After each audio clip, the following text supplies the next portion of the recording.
Dans les années 1200, il y avait un empire du Mali. Il avait été fondé par Soundiata Keïta. L'empire du Mali avait un État fédéral très organisé, avec un parlement. Vous imaginez, dans les années 1200, un parlement. En Europe, on va juste attendre 6 ou 7 siècles pour arriver à cette chose-là. Et l'État était très organisé, avec une armée, avec un système d'enseignement, avec un trésor public.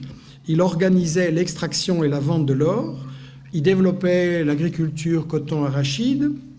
Il y avait des centres universitaires extrêmement célèbres à Tombouctou, à Géné ou à Ségou.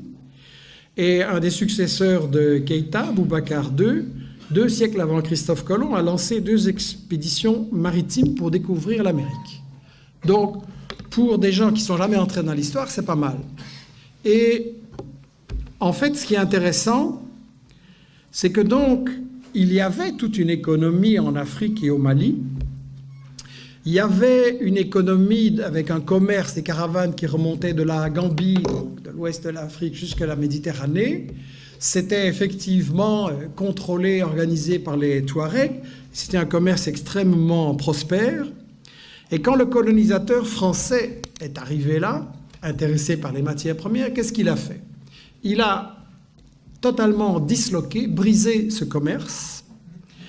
Pour gérer le commerce et l'économie, il a importé des Libanais et des Grecs.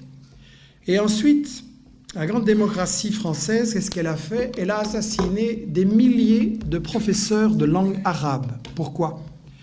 Parce que ce commerce entre toutes ces régions et tous ces pays, quand vous faites du commerce, vous avez besoin d'une langue que tout le monde comprend. Aujourd'hui, c'est l'anglais. Vous voulez faire du commerce, c'est l'anglais. Et à ce moment-là, c'était l'arabe.